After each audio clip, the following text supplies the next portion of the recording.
Welcome people to Real Stories UK. A man who stabbed a 15-year-old boy to death over a £90 pair of Nike trainers has been sentenced to life in prison. Romario Lindo, 21, stabbed Jordan Brammer 10 times on the Broadwater Farm Estate in Tottenham on August the 30th last year. Lindo had just robbed the 14-year-old of his £90 trainers from JD Sports. Perry had stepped in to help the 14-year-old, who had been robbed of his trainers when he was set upon by Lindo. He died from his injuries on September the 4th, 2019, becoming London's 100th killing that year. Lindo previously pleaded guilty to robbing the 14-year-old, whose JD Sports bag containing the £90 Nike trainers was snatched by Lindo following a tussle. The robbery was caught on CCTV footage, which has now been released to the police. In a statement put out by the Metropolitan Police, Perry's family said, "He will always be the light of our lives. We often wonder what our children will be like as adults. We will never know for Perry." They said, "Perry was unique, sincere, loyal, genuine, loving, honest and a very caring son.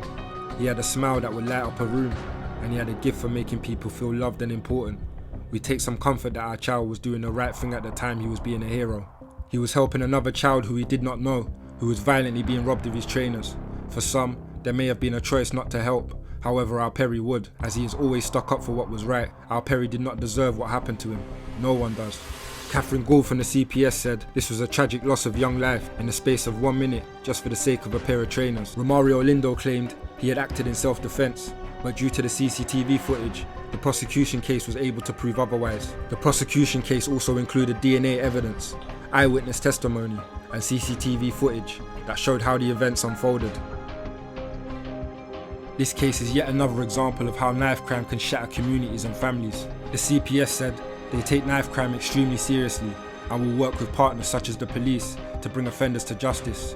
I hope today's verdict provides some comfort to the family and friends of Jordan Brammer. In a tribute to the teenager following his death, a relative told The Standard, "Perry is not statistic. He was somebody's child, somebody's brother, somebody's grandson, and somebody's friend. He is not a statistic, but unfortunately, that's how he's going to be seen." On a Just Giving page set up for his grieving family, his aunt wrote, "Perry still had his whole life ahead of him, but it was sadly ended by a fatal stab wound to the heart 6 days after he was attacked in broad daylight in Tottenham.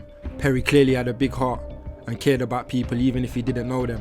He's a legend in my eyes, and may his soul rest in peace." For the latest in urban news and stories, subscribe, hit that thumbs up, hit that notification bell, and stay tuned into Real Stories UK.